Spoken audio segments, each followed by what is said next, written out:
Alhamdulillah, wassalatu wassalam ala nabiyyina Muhammad sallallahu alayhi wa sallam. Nous allons essayer ensemble de trouver une solution, de trouver une méthodologie, comment se débarrasser de la musique.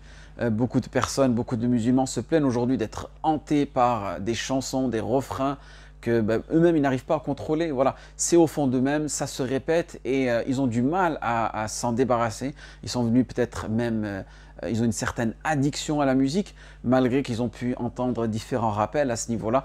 Et c'est vraiment pas facile pour eux. Le premier conseil que je peux vous donner, c'est vraiment essayer d'avoir une prise de conscience.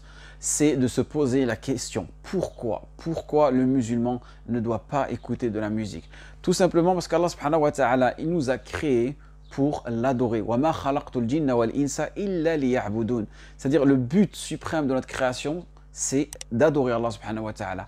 Et toute forme ou tout support qui va nous empêcher d'atteindre ce but-là, eh bien, le musulman doit dans un premier temps essayer de s'en éloigner et dans un deuxième temps, essayer de s'en débarrasser. Donc une fois que tu as eu cette prise de conscience-là, essayez de lire au maximum comment les sahaba, comment le prophète sallallahu alayhi wa sallam, comment les gens de science se comportaient envers la musique. Et alhamdulillah, nous avons plein de récits à ce niveau-là.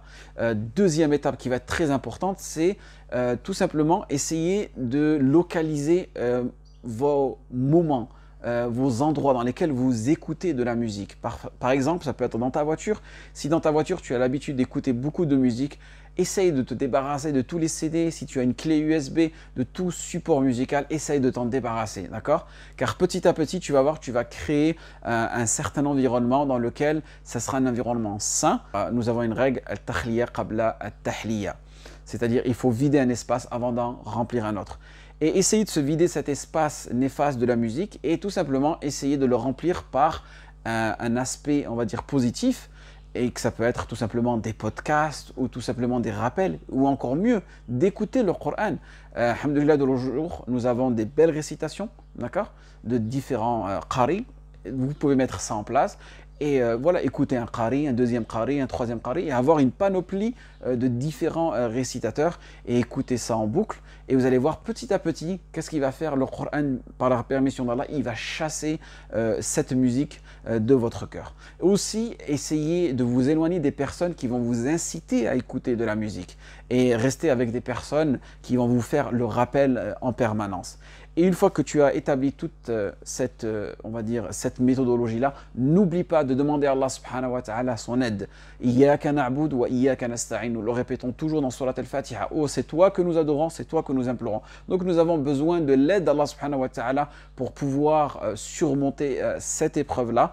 Et une fois que tu as fait ça, n'oublie pas qu'une habitude, ça prend du temps. Donc tout ce mécanisme, toute cette pédagogie, il ne va pas falloir la faire seulement une seule fois, mais essayer de la répéter petit à petit. Peut-être que tu vas te retrouver dans une autre voiture d'un autre ami. Pareil, il va falloir que tu prennes certaines mesures pour ne pas te retrouver dans ce péché-là. Et ainsi de suite, car généralement, les mises en situation, elles risquent de changer. Et il va falloir que tu te prépares psychologiquement à ces mises en situation-là. Et comment est-ce que tu vas gérer cette situation-là? Et c'est l'une des meilleures méthodes pour pouvoir se débarrasser d'une mauvaise habitude, en espérant que ce rappel soit bénéfique pour vous et moi. Wassalamu alaikum wa rahmatullahi wa barakatuh.